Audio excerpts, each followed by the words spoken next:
Next system is endocrine system. Endocrine system जो है higher animals के अंदर अगर देखा जाए तो ये ग्लैंड्स और हॉर्मोन्स के मिलने से बनता है। ग्लैंड्स जैसे कि थायराइड, थायमस और इसके अलावा हॉर्मोन्स जो कि ये ग्लैंड्स ही रिलीज़ करते हैं। और ये हमारे जितने भी ग्लैंड्स होते हैं और हॉर्मोन्स होते हैं हमारी बॉडी के डिफरेंट फंक्शंस को कंट्रोल करते हैं, जैसे कि मेटाबॉलिज्म, ग्रोथ, रिप्रोडक्शन। अगर किसी के अंदर हार्मोनल इम्बैलेंस हो जाए तो उसके रिप्रोडक्टिव सिस्टम पे बहुत बुरा असर पड़ता है। इसकी वजह से उसकी नेक्स्ट रिप्रोडक्शन जो है वो स्टॉप हो सकती है या उसमें प्रॉब्लम्स क्रिएट हो सकती हैं। लोगों की हाइट जो है एनिमल्स के अंदर जो है या फिर ऑर्गेनिजम्स के अंदर हाइट जो है वो एबनॉर्मल हो सकती है या रुक सकती है। मेटाबॉलिज्म सिस्टम जो है वो बुरी तरीके से डिस्टर्ब हो सकता है। इसके अलावा और भी जितने बॉडी के फंक्शंस होते हैं हार्मोनल डिस्टर्बेंस की वजह से वो इम्प्रॉपर हो सकते हैं। इसके बाद अगर ये चीज़ देखी जाए कि एंडोक्राइन सिस्टम को बाकी ऑर्गन सिस्टम से अलहदा किया जाए तो ये बहुत ज़्यादा मुश्किल हो सकता है। उसकी रीज़न ये है जैसे टेस्टिस और ओवरीज बेसिकली ये रिप्रोडक्टिव सिस्टम का हिस्सा हैं, लेकिन ये क्योंकि इनके अंदर भी हार्मोनल कंट्रोल होता है, इनके ऊपर भी हार्मोन्स का इफेक्ट होता है, तो ये एंडोक्राइन सिस्टम में भी आती हैं और टेक्निकली ये ग्लैंड्स हैं। इसी तरह से पेनक्रियास जो कि डाइजेस्टिव सिस्टम का एक इम्पॉर्टेंट हिस्सा है, वो क्योंकि सेक्रीशंस करता है तो वो भी एक ग्लैंड की फॉर्म में आता है, तो वो भी एंडोक्राइन सिस्टम का हिस्सा है। Next we are going to discuss reproductive system. Reproductive system वो सिस्टम होता है जिसकी वजह से ऑर्गेनिजम्स जो हैं वो फर्दर उनकी प्रोजनी जो है वो बढ़ती है, फर्दर जो है उनकी जो नस्ल वगैरह है वो बढ़ती है। तो रिप्रोडक्शन अगर ना हो तो लाइफ वुड सीज। तो रिप्रोडक्शन जो है वो लाइफ की एक्टिविटीज़ को रखने के लिए, लाइफ को सस्टेन रखने के लिए रिप्रोडक्शन जो है वो बहुत ज़्यादा ज़रूरी होती है।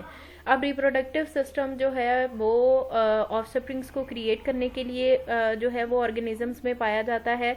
और जिस किसी के अंदर अगर रिप्रोडक्टिव सिस्टम जो है वो वर्किंग नहीं करता तो ऐसे ऑर्गेनिजम्स जो हैं उनके जो है वो जो रिप्रोडक्शन नहीं कर पाते उनका फिर ऐसा जो है वो जनरेशन इंक्रीज करने में कोई भी फ़ायदा नहीं होता, उनमें कोई ना कोई एबनॉर्मेलिटी होती है।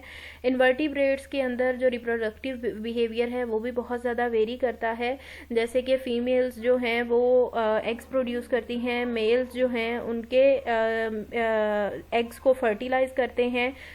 इंटरनली भी फर्टिलाइज कर सकते हैं, एक्सटर्नली भी कर सकते हैं।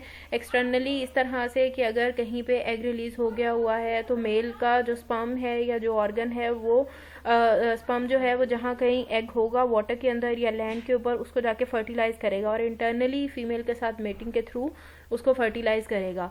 जितने भी वर्टिब्रेट्स एनिमल्स हैं, फिशेस से लेके रेप्टाइल से लेके ह्यूमन बींग्स तक, सबके अंदर गोनेड्स प्रेजेंट होते हैं। मेल्स के अंदर स्पर्म्स होते हैं और फीमेल्स के अंदर एग्स होते हैं।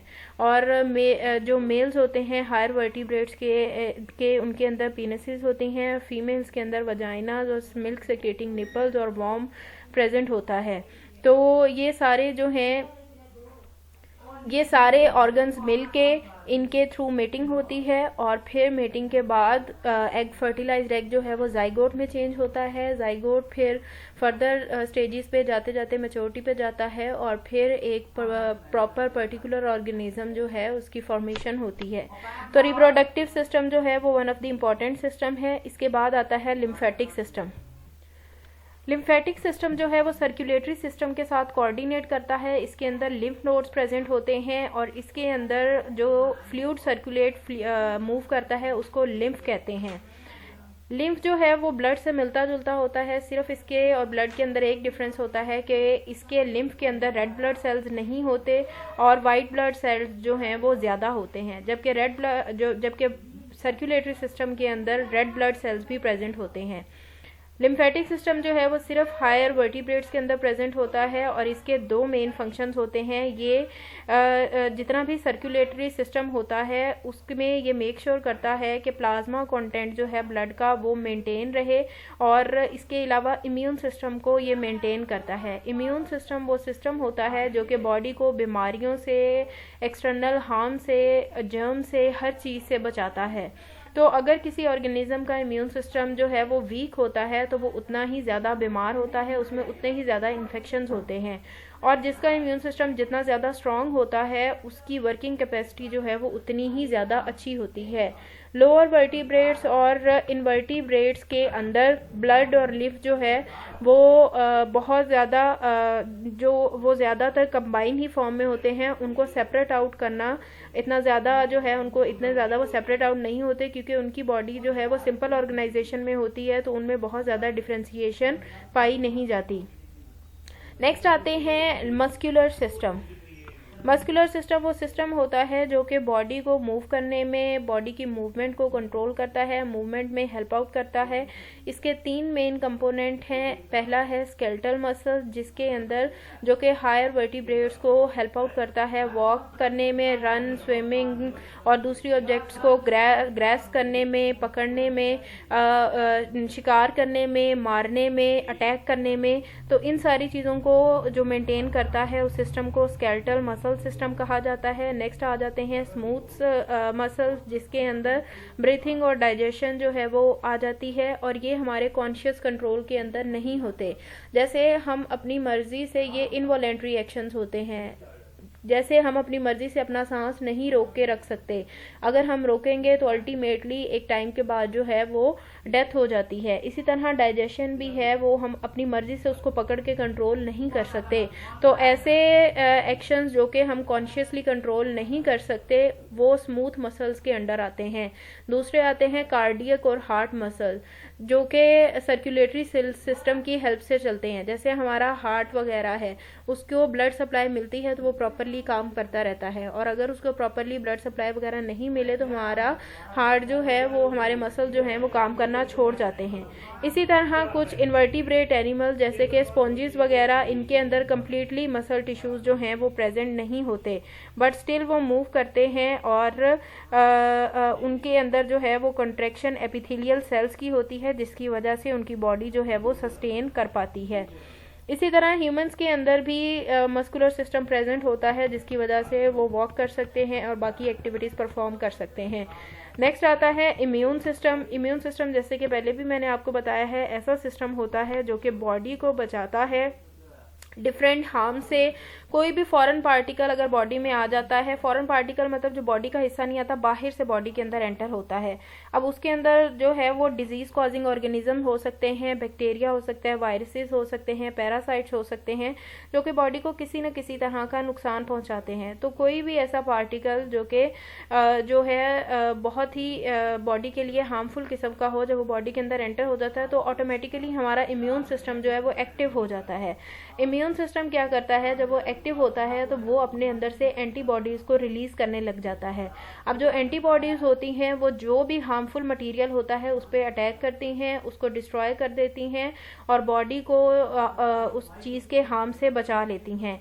इसके अलावा ये सिस्टम जो इम्यून सिस्टम है ये इम्यून रिस्पॉन्सेस को भी कंट्रोल करता है। इसके अलावा बहुत से सेल्स, प्रोटीन्स और एंजाइम्स जो हैं जो बॉडी के लिए इम्पॉर्टेंट होते हैं,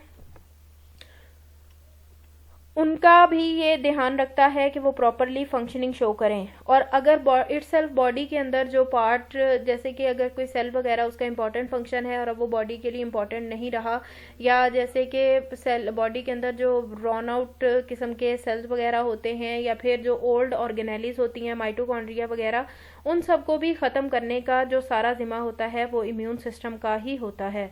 तो इम्यून सिस्टम जो है वो सारे जो भी हार्मफुल चीज़ें होती हैं उनको बॉडी के अंदर से ख़त्म कर देती हैं। इम्यून सिस्टम को मेनली एसोसिएटेड होता है लिम्फेटिक सिस्टम के साथ, और ये दोनों सिस्टम जो हैं वो वर्टिब्रेट्स के अंदर प्रेजेंट होते हैं और एडवांस मैमल्स के अंदर भी ये प्रेजेंट हैं। नेक्स्ट आता है स्केलेटल सिस्टम, जो कि हमारी बॉडी को सपोर्ट देता है, जिसकी वजह से हमारी बॉडी का एक स्ट्रक्चर रहता है, एक पोस्चर रहता है और मेंटेन रहती है। जैसे अगर किसी की हड्डी टूट जाए तो उसका स्केलेटल सिस्टम का वो हिस्सा डैमेज हो जाए तो उसका वो हिस्सा लटक जाता है, क्योंकि वो शेप में ही नहीं रहता, क्योंकि जो चीज़ उसको शेप दे रही थी, जो उसको मेंटेन कर रही थी, वो ही टूट जाती है।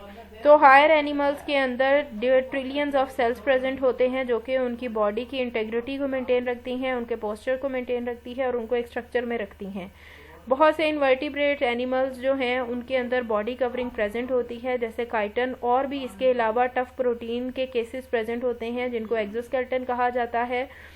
शार्क और रेस वगैरह के अंदर भी जो उनकी बॉडी है वो इकट्ठी रहती है कार्टिलेज की हेल्प से। इसी तरह वर्टिब्रेट्स के अंदर जो स्केलेटल सिस्टम जो उनको सपोर्ट देता है वो उनका इंटरनल स्केलेटन है, जिसको एंडोस्केलेटन कहा जाता है, जो कि कैल्शियम और बहुत से ऑर्गेनिक और टिश्यूज़ की मदद से बनता है। इसी तरह बहुत से इनवर्टिब्रेट्स एनिमल्स हैं जिनके अंदर जो है वो एक्सोस्केलेटन एंडोस्केलेटन जो है वो दोनों ही एब्सेंट होते हैं, और जैसे कि जेलीफिश, स्पॉन्जीज और वॉर्म, ये सॉफ्ट बॉडीड ऑर्गेनिज्म है, इनके अंदर किसी किस्म का कोई सिस्टम जो है वो प्रेजेंट होता ही नहीं है, इसी वजह से ये सॉफ्ट होते हैं। नेक्स्ट आता है यूरिनरी सिस्टम। यूरिनरी सिस्टम जो है ये बॉडी का one of the important system है। जिस तरह से हमारी बॉडी में खाना पीना ज़रूरी है, बाकी सारे सिस्टम ज़रूरी हैं, इसी तरह से बॉडी के अंदर से वेस्ट मटेरियल का ख़त्म होना भी बहुत ज़्यादा ज़रूरी है, क्योंकि वेस्ट मटेरियल अगर बॉडी के अंदर रहे तो उसकी वजह से बॉडी के अंदर एसिडिटी हो सकती है, और अगर इसका रेट बहुत ज़्यादा हाई हो जाए तो अल्टीमेटली पर्सन की डेथ भी हो सकती है। तो वेस्ट मटेरियल डिफरेंट ऑर्गेनिजम्स के अंदर डिफरेंट तरीके से बॉडी से एक्सक्रीट आउट होता है, डिफरेंट फॉर्म्स में एक्सपेल आउट होता है, और इसका अगर ये सिस्टम ठीक से ना किसी ऑर्गेनिज्म का वर्किंग करे तो उससे कोई स्वे किस्म की डिजीजेस भी हो सकती हैं। जितने लैंड व्हीलिंग वर्टिब्रेट एनिमल्स हैं वो अमोनिया प्रोड्यूस करते हैं as a by product of digestion, ammonia की फॉर्म में अपने वेस्ट मटेरियल को एक्सक्रीट कर देते हैं। मैमल्स और एम्फीबियंस जो हैं वो बॉडी में जो अमोनिया होता है उसको यूरिया की फॉर्म में चेंज करते हैं, और किडनीज के थ्रू उसकी प्रोसेसिंग होती है और वाटर से वो मिक्स होता है और फिर यूरिन की फॉर्म में बॉडी से एक्सक्रीट होता है। बर्ड्स और रेप्टाइल्स वगैरह जो हैं वो यूरिया को सॉलिड फॉर्म में बॉडी से रिमूव करते हैं। एनिमल्स के अंदर यूरिनरी सिस्टम होता है, लेकिन वो जो है वो लिक्विड यूरिन जो है उसको प्रोड्यूस नहीं करते। इसी तरह फिशेस जो हैं वो अमोनिया को डायरेक्टली बॉडी से एक्सपेल आउट करती हैं, उसको यूरिया में चेंज किए बिना ही। तो डिफरेंट ऑर्गेनिज्म वेस्ट मटेरियल को डिफरेंट फॉर्म्स के अंदर रिलीज करते हैं। नेक्स्ट आता है इंटीग्यूमेंट्री सिस्टम। ये सिस्टम जो है इसके अंदर स्किन आती है, और इसके अलावा स्ट्रक्चर्स और आउटग्रोथ्स जो कि बॉडी को कवर करती हैं वो आते हैं, जैसे कि बर्ड्स के अंदर उनके फीदर्स, स्केल्स, फिशेस के ऊपर उनके स्केल्स, और मैमल्स के अंदर उनके हेयर्स। इसके अलावा जो उनके क्लॉज वगैरह होते हैं, नेल्स होते हैं, हॉर्सेस वगैरह के अंदर हूव्स होते हैं, ये सारे स्ट्रक्चर जो हैं वो इंटीग्यूमेंट्री सिस्टम के अंदर आते हैं। जो मोस्ट इम्पॉर्टेंट फंक्शन होता है इंटीग्यूमेंट्री सिस्टम का वो एनिमल्स को प्रोटेक्ट करना होता है हार्मफुल इन्वायरमेंटल कंडीशन से। इसके अंदर टेम्परेचर रेगुलेशन भी आ जाता है, जैसे कि बॉडी के ऊपर जो हेयर्स या फीदर्स प्रेजेंट होते हैं तो वो बॉडी का टेम्परेचर मेंटेन रखते हैं, बॉडी को हार्श इन्वायरमेंटल कंडीशन से बचाते हैं। टेम्परेचर एक्सट्रीम चाहे वो हाई है चाहे वो लो है उससे भी प्रोटेक्ट करती हैं। इसके अलावा प्रोटेक्शन फ्रॉम प्रीडेटर्स, जो ऑर्गेनिजम्स को ख़तरा होता है किसी भी चीज़ का, किसी जानवर का या किसी भी ऐसी चीज़ का जो उस पर अटैक करेगी, उससे भी बचाती हैं। जैसे टर्टल के ऊपर उसका जो थिक शेल होता है वो उसको स्नेक्स और क्रोकोडाइल और बाकी चीज़ों से बचाते हैं। क्रोकोडाइल वगैरह जो उनके ऊपर अटैक करने के लिए आते हैं टर्टल वगैरह के ऊपर, तो उनके लिए वो जो टफ हार्ड शेल होता है उसको ब्रेक करना पॉसिबल नहीं होता, और इस तरह से टर्टल अपने आप को बचा लेते हैं। इसके अलावा पेन सेंसिंग, और इसके अलावा ह्यूमंस के अंदर डिफरेंट बायोकेमिकल्स जैसे कि विटामिन डी वगैरह, तो इन सारी चीज़ों को जो चीज़ मेंटेन करती है वो इंटीग्यूमेंट्री सिस्टम होता है, और ये बॉडी का one of the important system है। इस तरह से ये कुछ सिस्टम्स हैं जो बॉडी के अंदर ज़रूरी हैं, और ये तकरीबन सब एनिमल्स के अंदर प्रेजेंट होते हैं।